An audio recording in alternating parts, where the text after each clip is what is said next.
The grief of Jews mourning the loss of 15 innocent people has been interrupted by radical left-wingers looking to score political points.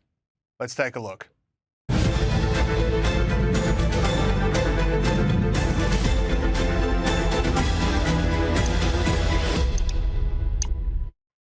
There's a line in the movie Begonia where Jesse Plemons' character says 99.9% of what is called activism is really personal exhibitionism and brand maintenance in disguise. And boy, did we see that this week by the behaviour of a few radicals at Bondi memorials.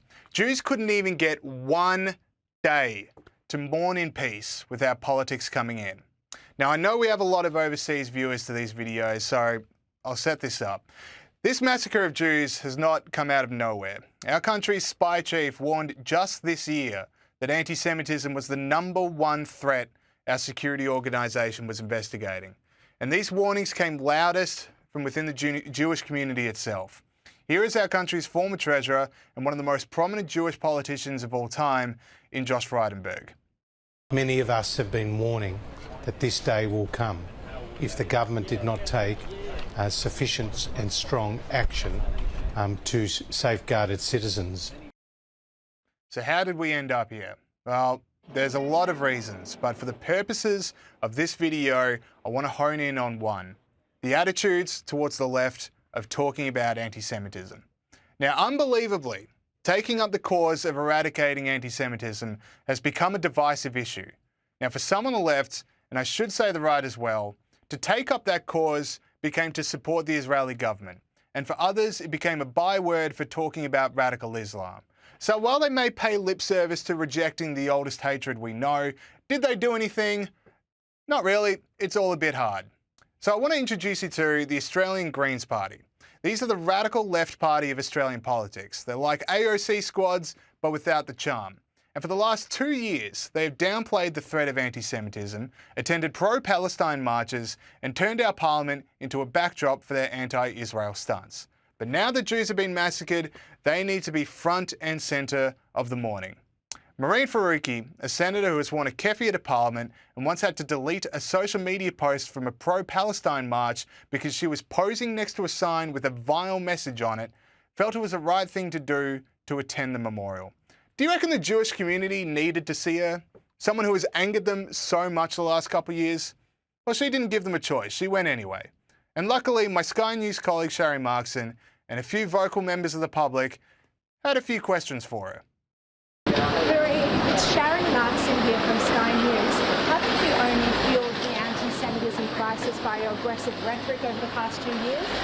We are here today to mourn all those who have been unforgivable.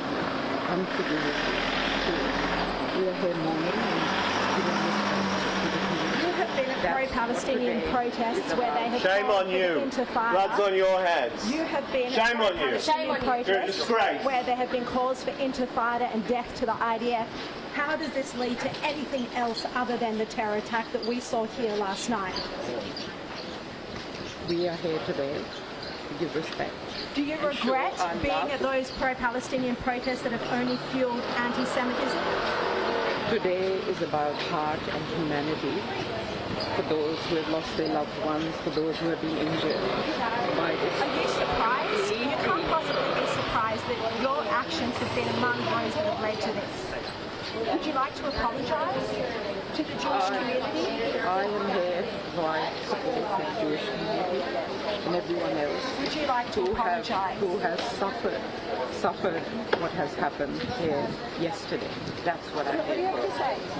What's ridiculous? Today is a day for grieving, not for politics. We shouldn't be grieving. We shouldn't be grieving. You have stood at pro-Palestinian protests where there have been calls for death to Jews. Enough. At all. Members of the Jewish community here today. It's not at all. Nothing to do with anti-Semitism. Now, she wasn't the only Greens member to attend these memorials. Another Greens senator, David Shoebridge, went down and thought it was still appropriate to weigh into the Gaza war. Take any responsibility for the environment that's been created that this has happened in. People protesting against a genocide is a moment of showing common humanity and solidarity. I'm talking about Marine Faruqi standing next to anti-Semitic signs, refusing to condemn Hamas. I've come here this morning to show solidarity with the local Jewish community, to lay some flowers at the scene. And talk about genocide. And it wasn't just politicians either. One activist felt the need to impose herself on mourners by wearing a keffiyeh to a memorial before being escorted away by police.